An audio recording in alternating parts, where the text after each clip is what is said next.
Hello everyone and welcome back to my channel. Today we have a very exciting video. We're going to be pivoting from the kind of usual books that I read on my channel, and in this video we're going to be reading a lot, and I mean a lot of volumes of the manga Dr. Stone. If you've watched any of my videos before, I don't tend to read a lot of manga. I think in the last couple years there's only been 2 new series I've started. A couple years ago, I read some volumes of Spy Family, which I feel like was quite a big crossover hit on BookTube. A lot of people that don't normally read manga read that manga in particular. And then last year, I read a couple volumes of The Summer Hikaru Died, which I really liked in concept, but not as much in execution. I might still go back to it and try to get up to date, or eventually watch the anime adaptation. But for this video, I decided to commit, and we're going to be reading a bunch of volumes of Dr. Stone. I'm going into the series pretty blind. I only know a couple of the characters, and I think my plan right now is I'm going to try and get through at least 1 or 2 of the main major story arcs. I believe in total there's around 26 or 27 volumes, so we'll see how many of those volumes I end up getting to in this video.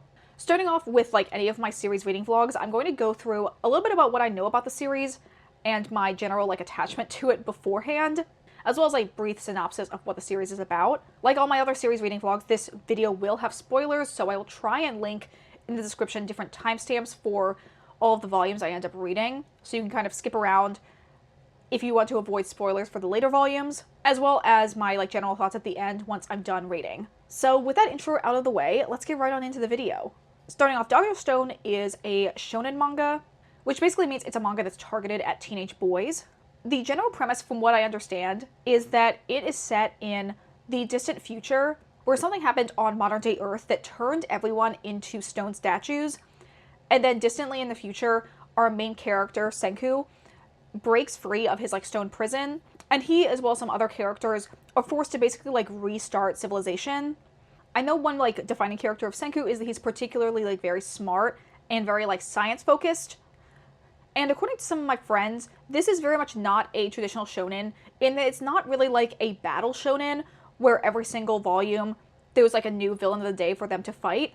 It's much more of a kind of man versus nature story, although there are some villain characters as well. This series has been around for a couple years, I think maybe 7 or 8 years, because I believe it originally started around 2018 in Japan. For a long time, the only thing I knew about it was that I believe the ending theme for the anime was sung by Rude Alpha, who is also the singer/rapper that did the opening for the anime Skate. And I really liked that ending song. I thought it was really good. But more recently, I got more interested in this series because some of our closest friends got really into it and cosplayed 2 of the characters. And over the last year or so, they've been talking more about it. At one of the conventions we went to, our friend was showing us a bunch of clips of the anime to show off the characters that they were cosplaying, as well as just the general vibe of all of the characters. The characters that our friends are cosplaying are Stanley and Dr. Zeno, who I believe are very, very later season characters. I don't think I'm going to probably meet them in the volumes I'm going to read for this video, but that just gives me more motivation to move through the volumes because I really want to see these characters and to learn more about what they're all about. So that's kind of the general motivation I have for starting the series. I really want to get into a series that my friends are big fans of. Our friends have been playing through Fire Emblem 3 Houses at our request because it's one of my wife and I's favorite fandoms, and we really, really love all the characters and everything about the game. So I felt it made a lot of sense as a cultural exchange for me to get into Dr. Stone, so that as much as they are talking about Fire Emblem to us, I can talk about Dr. Stone back to them. I feel honestly the best way to get me into a new piece of media is to have a friend that's really, really into it, and basically giving the energy off of hey, if you get really into this thing, we'll have something that we can fangirl about together. Another thing I've realized is that I do tend to really like shonen series. Obviously, as I've mentioned many times on this channel, my all-time favorite franchises overall is Yu-Gi-Oh! So I feel going back to reading a shonen manga just makes a lot of sense for what I tend to generally be interested in when it comes to reading manga. So for this video, we're going to get into reading a couple volumes of this. I am checking out these books from the library just to start off, and if I really like the series, maybe eventually I'll start buying some random volumes as I see them. Currently from the library, I was able to check out 1, 2, and 4. For some reason, 3 was checked out when I went to check out my local library. However, I'm pretty sure they have the entire series through our overall library system. So I'm going to request a bunch of the other volumes and slowly have them arrive at my local library so I can pick them up and check them out. But I think for this like first update, we'll probably try to read through the first 2 volumes and then keep going like every 2 volumes until I get to the end of the arc or wherever I feel like makes the most sense to end this video. So let's go ahead and get into reading the first 2 volumes of Dr. Stone. So yesterday I read the first 2 volumes of Dr. Stone. I'll give a very quick synopsis and I'll talk about my general thoughts so far. So the main characters of the series seems to be Senku and Taiju. Senku is kind of like a boy genius high schooler who's like really, really good at science. And then Taiju is his kind of more like meat-headed best friend. At the very, very start of the series, it is like modern day Japan, when all of a sudden this like strange light passes over everyone and turns everyone into stone. And like then thousands of years have passed. I think it's around like 3,700 years into the future. Taiju has like kept up his consciousness this entire time because he was thinking about this girl, Yuzuriha, who he was like about to confess his love for when the like light started coming down. And he ends up like breaking out of the like stone shell that he has, and then quickly finds out that Senku also has recently woken up like 6 months prior and started like building himself a place to live and like finding like a food source, and has also discovered the way to break the stone shell out of other people. So the two of them end up unlocking both this guy Tsubasa, who is like a natural fighter that they need to help fend off some of the like wild animals that have grown to be a lot more dominant and powerful in the like 3,000 years since humans haven't been the top of the food chain, as well as also waking up Yuzuriha. However, it seems like Tsubasa is going to be a like minor antagonist going forward, because he has the mindset that only good people should be woken up, and if they wake up too many of the adults, they might kind of like fall into the common corruptions that we see of people in like the modern era. And his plan is to wake up just like young people and children because they have the potential to be good. Whereas Senku is like, no, I want to create a new society that is for all people. And yeah, they quickly become at odds. The main trio kind of realizes that Tsubasa is a little too strong to fight on their own. They get into another confrontation and Tsubasa kills Senku. He does it by like trying to break his neck, but Senku actually still has like a piece of the like stone shell at the back of his neck. But they've learned that by breaking off the shell, it actually kind of like rejuvenates the person underneath. So when they like heal the piece of the shell that's on the back of his neck, it ends up healing his neck as well. So Senku actually doesn't die. He's going to separate from Taiju and Yuzuriha, and they are going to go back to Tsubasa and kind of like act as spies, pretend that they want to join up with him because Senku's no longer around and they need him for protection. Whereas Senku was going to go off on his own, and they had previously seen a smoke signal from some unknown source, so Senku thinks there's like another group of people that have also woken up.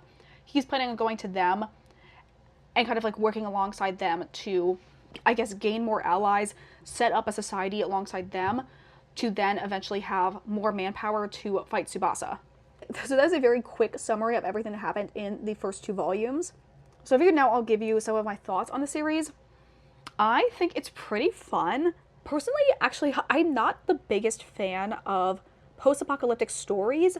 I think it's because of the fact that they tend to be quite grimdark and sad, and that's just like not necessarily something I like to focus on when I read.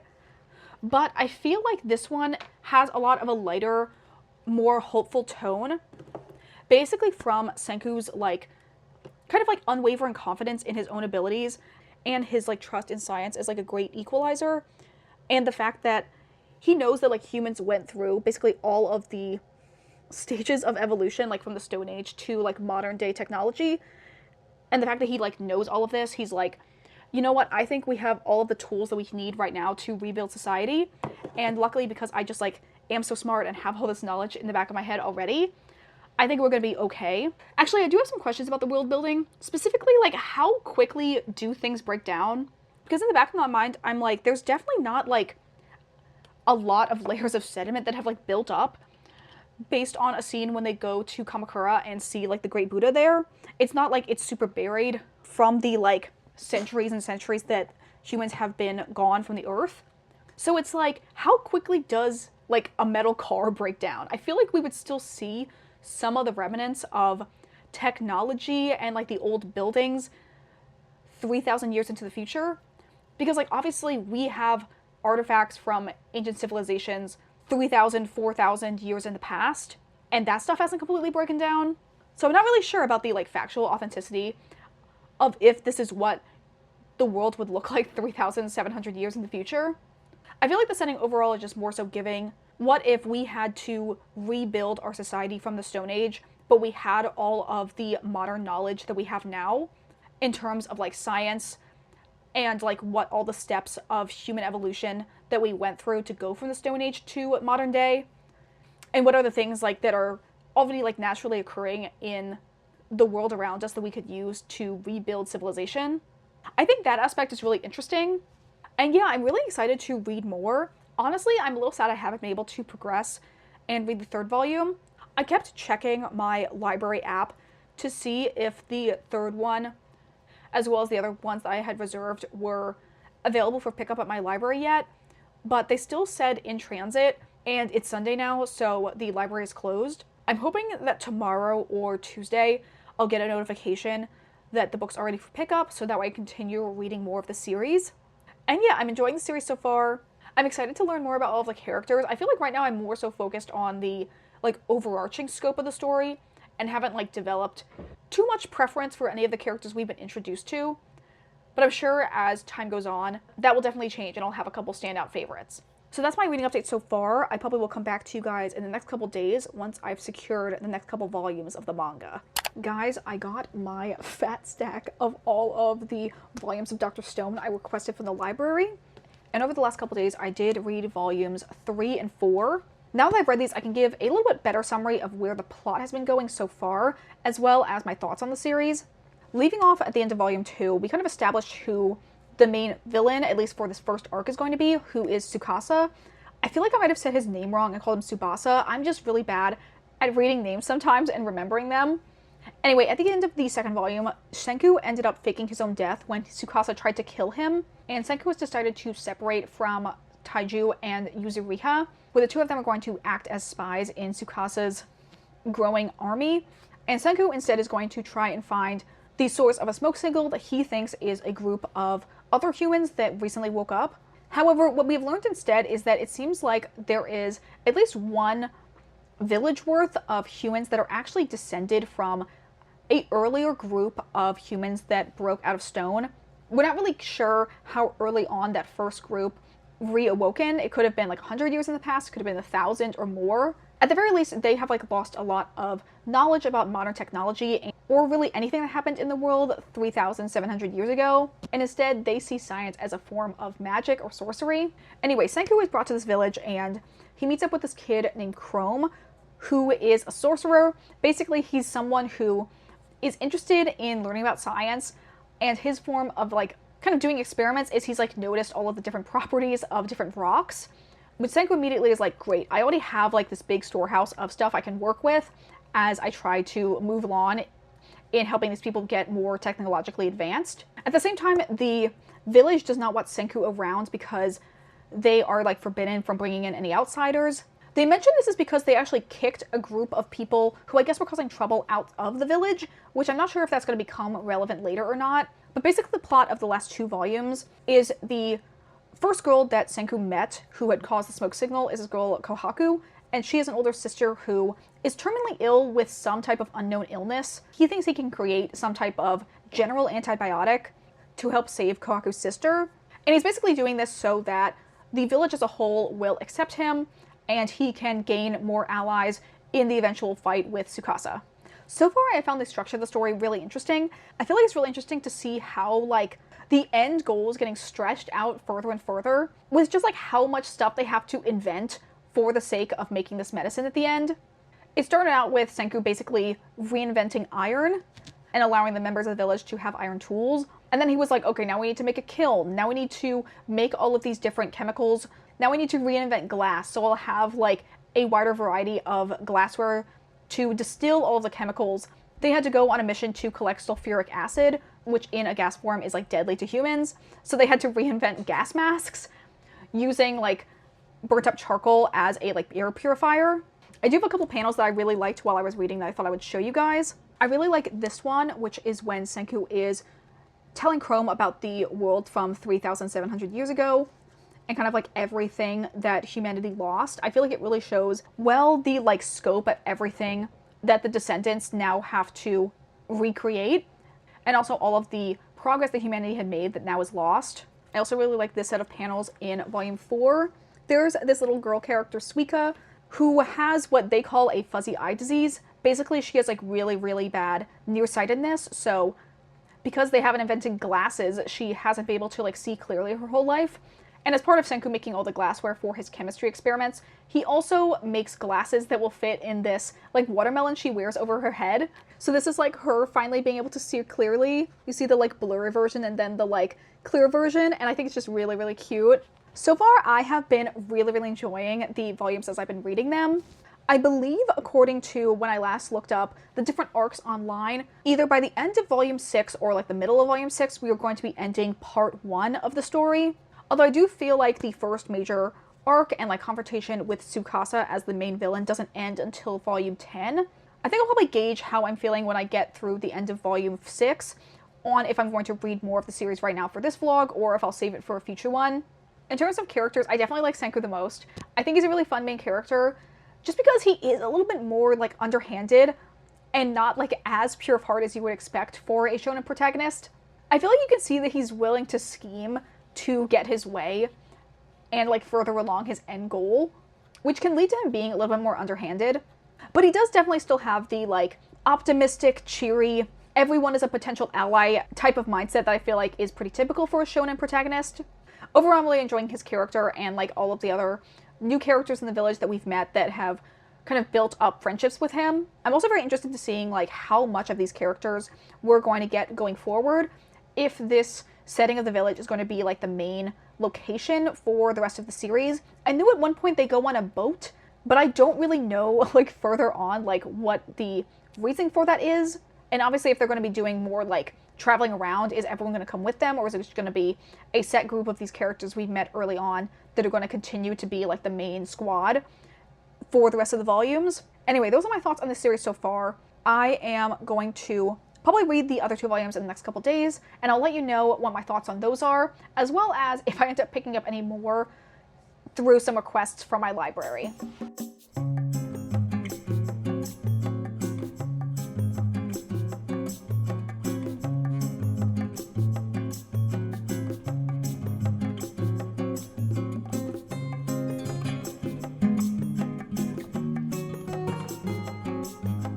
Hello, so it's actually Tuesday night, and I thought while I worked on a cosplay, I would give you guys another update in reading Dr. Stone. A little bit earlier, like when I first got home from work, I ended up finishing volume 5, and I've now started volume 6.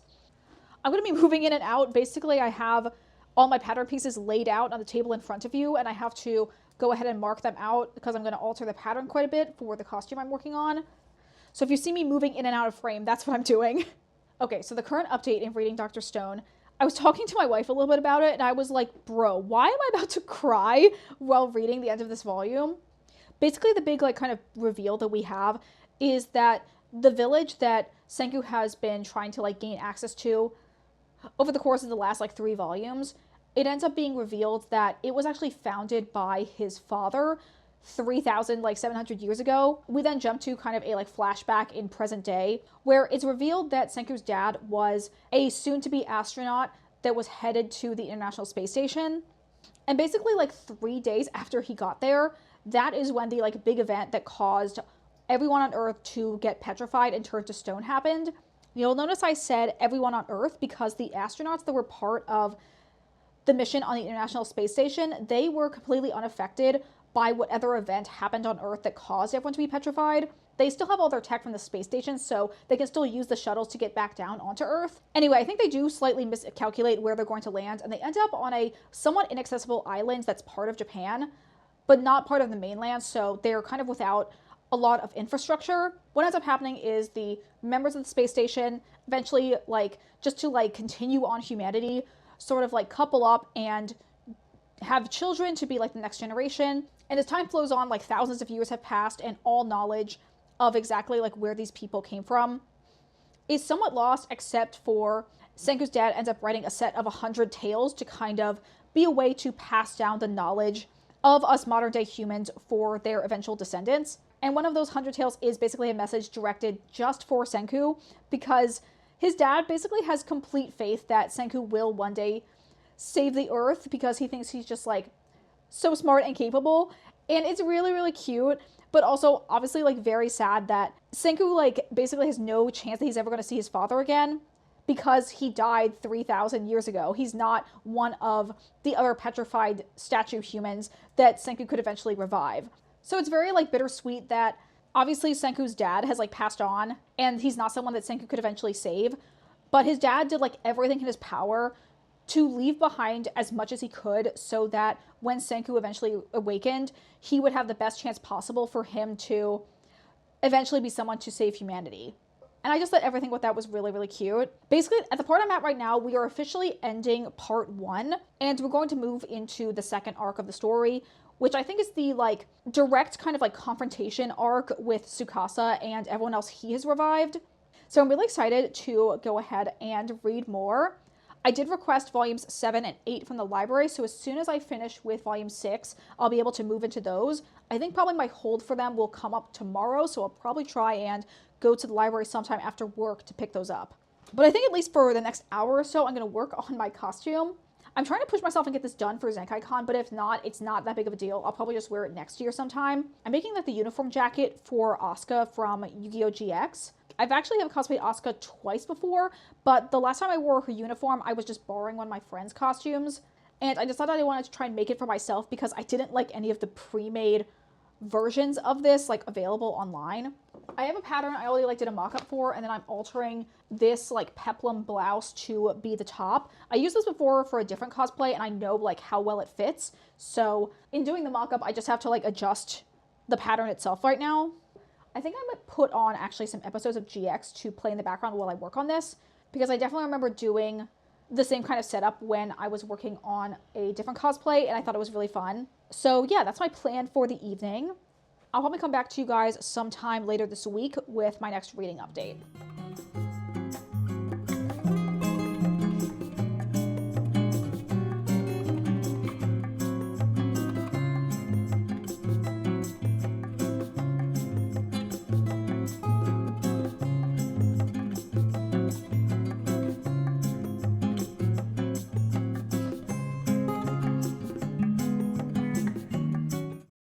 Okay, so it's been a little bit since I talked to you guys, but over the last couple of weeks, I did read the next couple volumes in Dr. Stone. So I did finish volumes 7, 8, 9, and 10. The 10th volume being where the main story arc of Senku versus Tsukasa comes to an end. So this is the last set of volumes I'm going to be reading for this video. In terms of like my thoughts for this last major section of the arc, there was a lot of parts I really, really liked. However, I feel like the major flaw I noticed was in the like final confrontation between Tsukasa's forces and Senku's forces. It just kind of felt like the ideological elements of Senku and Tsukasa being opposing forces never really got dealt with. It just was more so like, okay, we're gonna have a truce because we don't want a bunch of people to die, because Senku and his forces have a lot of like stronger firepower they didn't realize that they had. And to stop any like unnecessary violence, Tsukasa is like, okay, we're just gonna have a truce. And then to more like fully bring Tsukasa on their side, Senku reveals that he thinks he can bring Tsukasa's younger sister out of a coma, because back in like modern times she was in a coma, but because as they have learned, when a person is like gone through the like stone petrification process and then is like unpetrified, all of their like physical ailments are healed. So Senku realizes that if they de-petrify Tsukasa's younger sister, she might no longer be in a coma because she'll be like healed from the process, which is exactly what happens. So Tsukasa is finally able to like reunite with her. So Tsukasa is obviously like very indebted to Senku for bringing back his younger sister. And then also they have to deal with the fact that Tsukasa's second-in-command Hyoga ends up betraying them. Even though the main battle was kind of a letdown, I feel like that part of the ending of the arc was really good. I like love Senku and Tsukasa teaming up. They just look so cool together. Here's another panel that I think is really, really cute. I love Senku in the tank.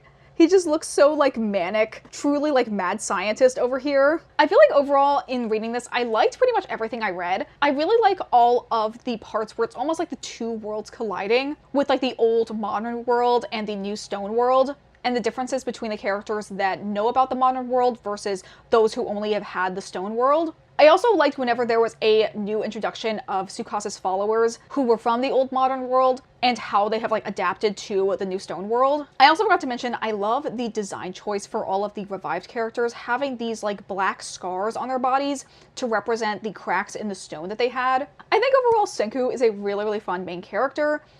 Like I said before, he's kind of unique as a shonen protag because he is a little bit more like crafty and down to scheme. Whereas I feel like a lot of shonen protags tend to be very like pure of heart and somewhat gullible in that regard. But I feel like Senku is willing to be a lot more manipulative. At the same time, he is very like idealistic in that he is like, I will be saving every last bitch of these 7 billion people on Earth. And he's very anti-killing people. He's much more willing to scheme for the sake of keeping people alive. And then in some ways, Tsukasa as a villain is kind of the opposite, where he's like very idealistic, but in a very aggressive way. Where his plan is like, we can create the perfect world if we're just willing to kill all of the bad people. I told my wife and my friends I had a dream about Dr. Stone where the way that they solved the Senku and Tsukasa conflict was that Tsukasa made Senku promise that he would never reinvent plastic, and then in return Tsukasa wouldn't kill him. Which is so funny, like, okay, yeah, sure, plastic, that was definitely the squeaky wheel in modern society that needed to be removed for us to have a perfect world. And then I had a discussion with my wife about like how plastic on its own has like good and bad traits. And it really is just the capitalistic society we live in now and the way that it benefits from disposable culture and like planned obsolescence that really brings out the evil in plastic. Anyway, that is not how the actual confrontation went down. And I'm sure there's going to be a point in the story where Senku's going to invent more plastic. Actually, moving into the next major arc that is started in volume 10, they did just reinvent money. And I was like, no, you guys, that actually is the problem. Don't do it. Don't go back into a capitalistic society. Anyway, all this to say, I did have a lot of fun reading this. And I'm definitely going to be continuing the series. I actually already checked out volumes 11, 12, and 13 from my library. I think I'm going to take a break from filming updates for videos for a little while. And then maybe I'll jump back in to do a sequel to this video if you guys are interested. Probably around volume 18, because I believe that's when Stanley and Zeno first show up. I think in terms of my favorite volumes, the ones I really liked was 2, 5, 6, 8, 9, and 10. Those are probably ones, if I saw them secondhand somewhere, I would try and pick them up. I'm trying to decide if I really have a favorite character. I feel like all characters tend to have a moment where they shine, although there are a lot of ones where I'm like, I feel like we kind of got over your gimmick. Why are you like still hanging around? I do like, honestly, a lot of the girl characters. I think Nikki is so cute. I really liked her introduction chapter. And another character I think that is just like such peak character design is Homura. I love her like entirely pink fit. I love that her hair is supposed to look like flower blossoms. And I think she's a very interesting character with her like devotion to Hyoga. But also you can see elements of her liking Senku's crew as well. But in the end, her like loyalty to her man gets her captured.